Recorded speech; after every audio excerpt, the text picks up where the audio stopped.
back to the channel. Russia's tanks were supposed to be the difference maker in the Ukraine war, and if they had done what Russia expected them to do, we would barely have seen a war at all. The metal monstrosities were supposed to roll into Ukraine in their thousands, destroying their enemies' resistance while paving the way for a complete takeover. Almost 4 years into the Ukraine war, it's clear that a Russian victory hasn't happened. Instead, Russia has spent the entire war burning through its tank stockpiles as Ukraine's missiles and drones destroy everything that is sent onto its territory. Time is UP. Russia is running out of tanks, and Putin is powerless to stop it. And it's all happening because of the combination of Russia's massive tank losses and the stress that has been placed on the Russian economy due to Putin's multi-year war that was meant to be over in a matter of weeks. That's according to Euromaidan Press, which published an article on November 18 that highlighted the dreadful state of Russian tank production, along with the impact that it's having on Russia's soldiers on the front lines. In a nutshell, tank production in Russia is down. It's so down that the country has seen about a 33% reduction in its deliveries of T-90M and T-72B3 tanks compared with last winter. And the main reason for that reduction is that Russia's tank manufacturers can no longer afford to maintain the workforces that they need to meet the demands of the country's military. This isn't a case of these manufacturers not being able to hire more people. They're laying off the people that they already have.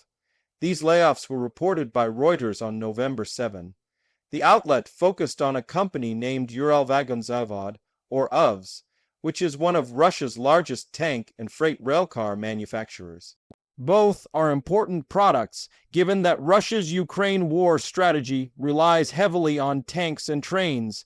However, this massive manufacturer has been forced into a restructuring of its operations that amounts to the firing of up to 10% of its employees. This is the company that is responsible for building Russia's supposedly best in Class T-90M battle tanks, and it has also been heavily involved in modernization efforts that have seen it make Russia's Soviet-era T-72s more usable in Ukraine. UVZ didn't announce these layoffs. Rather, they were discovered thanks to an internal memo leaking to a Russian news outlet named E1. Reuters reported. Russia wanted to get away with this reduction in its tank workforce without anybody knowing about it. That hasn't worked out the way Vladimir Putin would have wanted it to. Reuters adds that UVZ is controlled by one of Putin's allies, and that some of its staff had already been moved onto 4-day workweeks as the company attempts to get a grip on spiraling costs and a decline in demand for its freight railcars. Ukraine may have had something to do with that. Thanks to Ukraine's rampant refinery strikes since the summer, Russia has extended its ban on gasoline exports and restricted diesel shipments. These are both products that trains would have carried across the country, so a reduction in demand, coupled with an overall reduction related to other cargo, has left UVZ scrambling for business at a time when it should have plenty. The leaked documents revealed that UVZ plans to cut 10% of its workforce by February 2026, and that it will also suspend new hiring. When pressed for a statement about the document by Reuters, the company gave a generic response. In the current environment, like any other enterprise, UVZ is carrying out restructuring, primarily aimed at optimizing administrative and management expenses. UVZ said, translation, "We can't afford to operate at THE required level."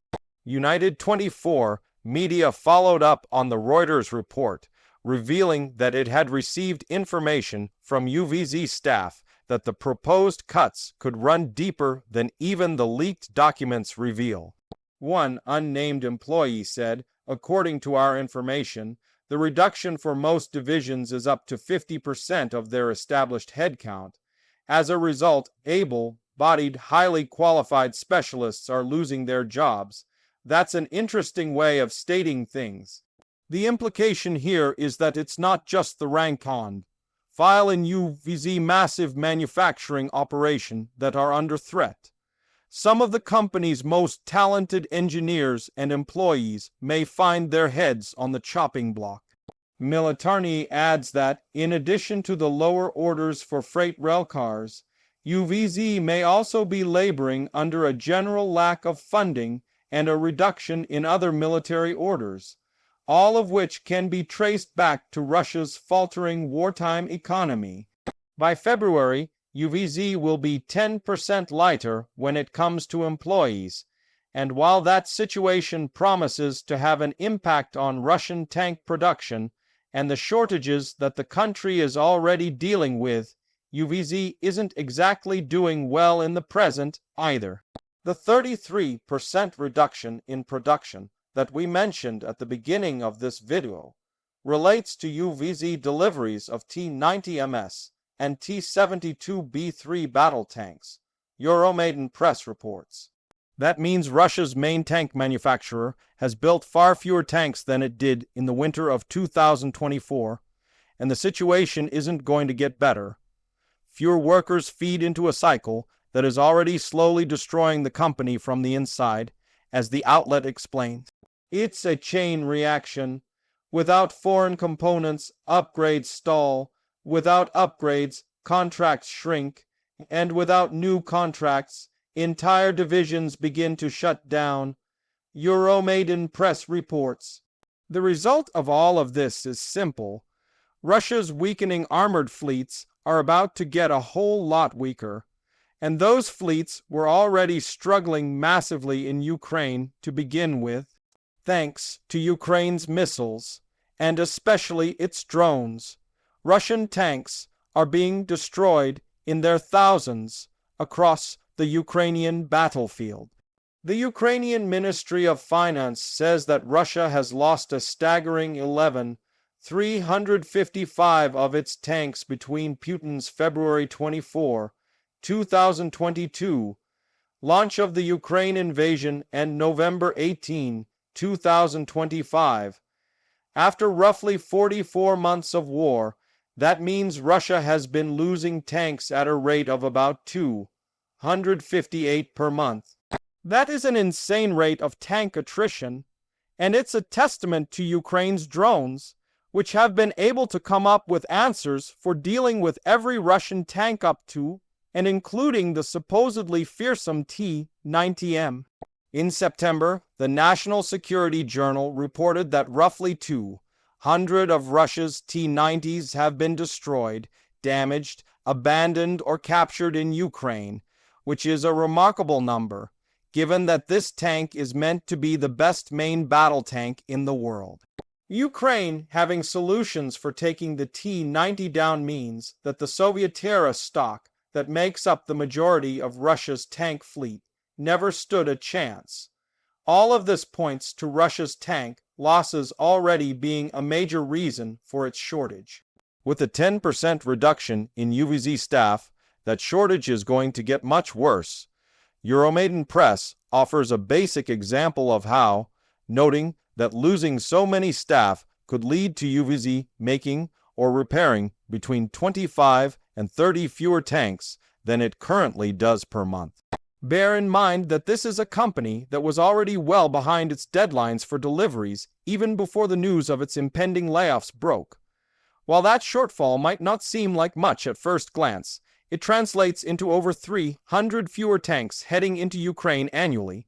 The outlet even speculates that UVZ losing as many as 50% of its employees in some divisions could push its tank production back down to pre-war levels, which would mean that Putin's two-year transformation of Russia into a wartime economy would be totally reversed.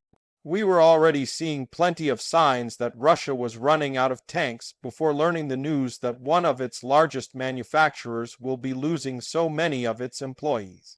In September, Important Stories published an interesting article stating that Russia is losing less equipment now than it was earlier in the Ukraine war. The reason why isn't what you might expect. Russia hasn't suddenly become more adept at tackling Ukraine's drones, and it's certainly not replacing its lost tanks and other armor with equipment that is stronger and less vulnerable to Ukraine's weapons. It's much simpler than that. Russia is losing less equipment because it doesn't have as much equipment as it used to have. More and more often, Russia is attacking without armor, or attacking with such limited amounts of armor that you can barely call what it's doing a mechanized assault. Important Stories describes one common variant of Russia's formerly tank, heavy assaults, noting that Russia will often deploy just one tank and one armored personnel carrier or infantry fighting vehicle to lead a column. That armor will be tailed by soldiers riding in civilian vehicles or on motorcycles. The latter are harder for Ukraine to hit than the much larger tanks, but they lack any sort of protection. One anonymous Russian military expert who spoke to the outlet also revealed that Russia isn't using its tanks for breakthroughs anymore. Its tanks have devolved from being serious combat threats into personnel carriers. For the Russians, equipment is not the main thing. They don't care if it gets burned. What matters to them is getting the infantry to the right spot. The Russian officer said, "There is an obvious tank shortage going on." If there wasn't, Russia wouldn't have changed its tactics from deploying massive mechanized columns to sending one, or even tanks into assaults. On November 16, just days after the revelation of UVZ personnel problems, United 24 media said that Russia has started to equip more of its armored units with T-90M and T-80B3. That doesn't make sense. If Russia is running out of tanks, how could it be sending these newer tanks into Ukraine? First, reduced production doesn't mean no production. Russia is still building new tanks, even as one of its leading tank makers cuts employees. Second, the number of new tanks that Russia is sending into Ukraine is nowhere near enough to cover its losses. The outlet points out that UVZ is building around 250 T-90M annually, which is a number that may decline given its pending staff layoffs.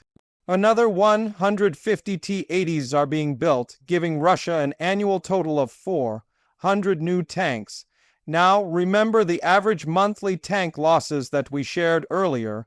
That averages 258 per month, or a little over 300 per year.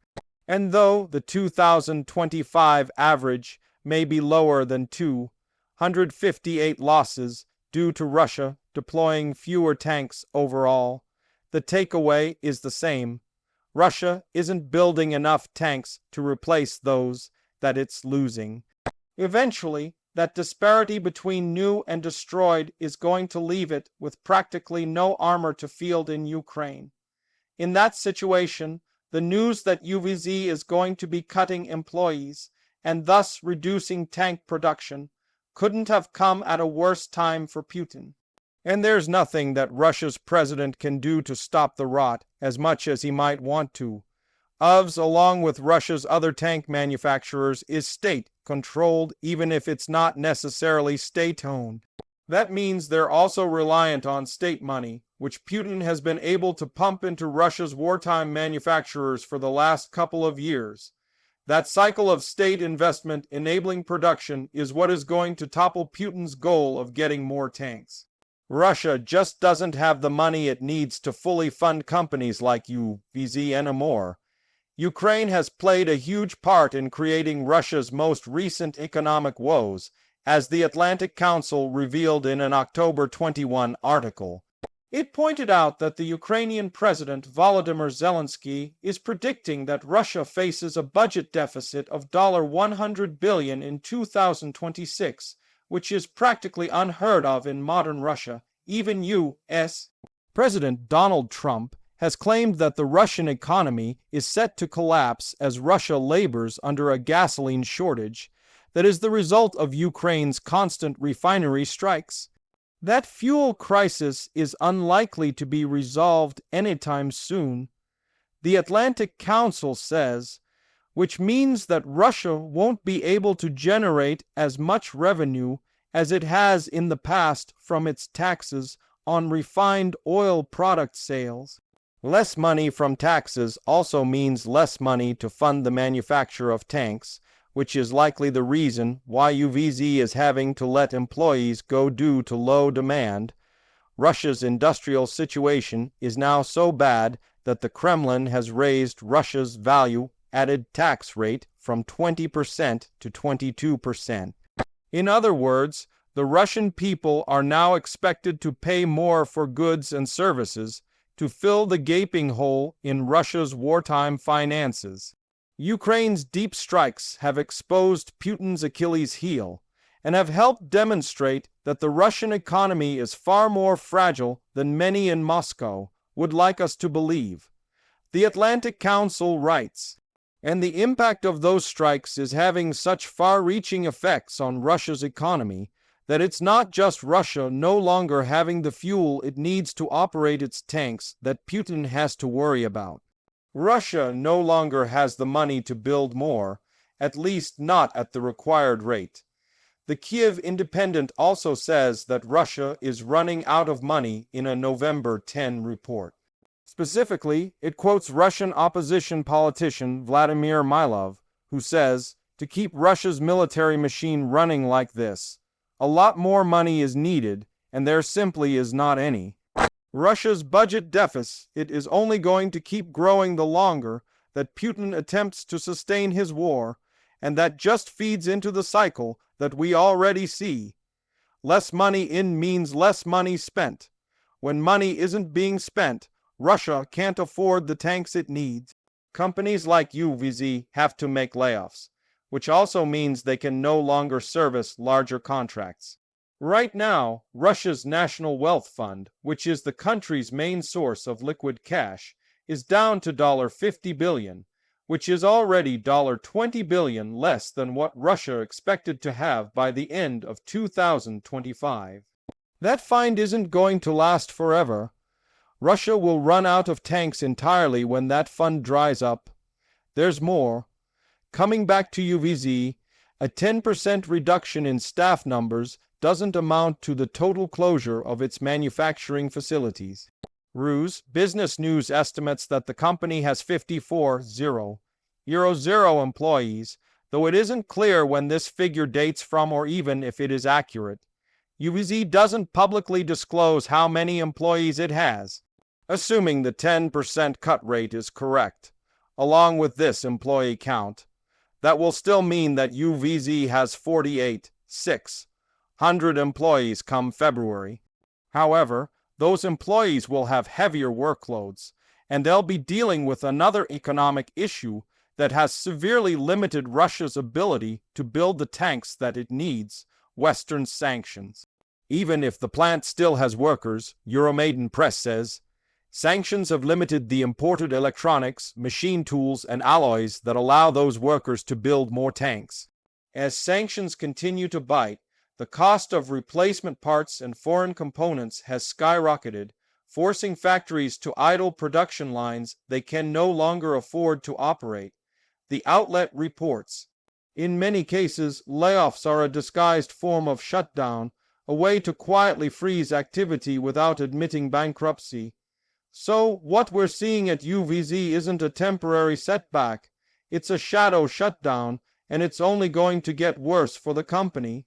Russia isn't going to magically find new sources of revenue, and the West isn't going to relieve its sanctions pressure. If anything, sanctions are going to hit Russia even harder in the coming months, especially amidst news that Trump has approved a U.S. sanction bill that could hit Russia's international customers with 500% tariffs. You can find out more about that bill and the impact it might have in our video. These types of sanctions, though not directly related to tank parts, are designed to close the many loopholes in existing sanctions that Putin has been able to exploit throughout the Ukraine war. As the Royal United Services Institute points out, Russia has continued to buy the tank components it needs, albeit at inflated prices, from third countries that purchase those components legitimately and then sell them on to Russia. With more sanctions pressure targeting the countries that are doing business with Russia comes two potential outcomes. Either those countries stop buying from and selling to Russia, which would limit Russia's ability to purchase the parts it needs for its tanks even more, or those countries charge even higher markups for the parts they sell, which we've already established is a very bad thing for a Russian economy that is running out of money. Sanctions are also affecting more than Russia's tank production. As Euromaidan Press notes, Russia is struggling with a labor shortage across all industries, along with components plants that are being forced to shut down due to a lack of funds, a lack of workers, or both. Russia has a labor gap of 5 million workers across its key industries, and that gap is growing now that its major war economy companies can't afford to keep employees, never mind hire new ones. Components plants in Chela and Bryansk have had to close their doors, albeit temporarily, due to unpaid contracts and a lack of the parts needed. In Izhevsk, workers have reported wage delays running up to 2 months. And plants that once operated for 24 hours per day are reducing their daily hours to as few as 2, all because there is no more money, and the parts needed to build components aren't available. In short, Russia's once overheated wartime economy is visibly cooling, Euromaidan Press says. The Moscow Times supports this viewpoint in an October 24 article, where it reveals that Russia's defense industry is showing signs of slowdown following several years of growth. Production of fabricated metal products, which surged 4% in 2023 and 6% in 2024, dropped 6% year-on-year in September after growing 2% in August, the outlet reveals.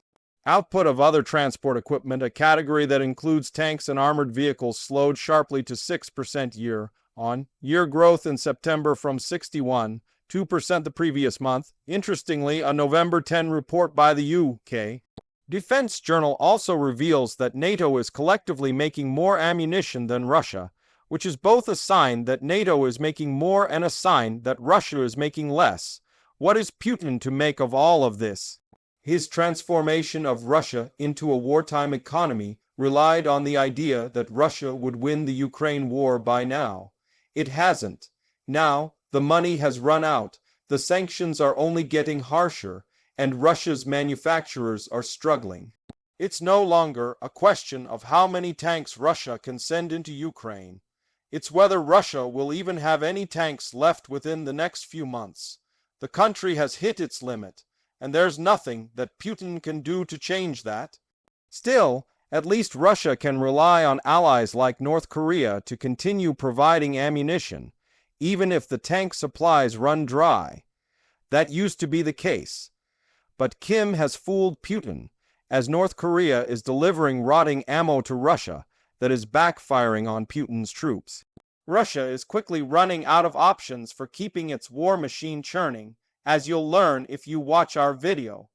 And if you enjoyed this video, be sure to subscribe to Weapons and Empires for more videos examining Russia's tank situation.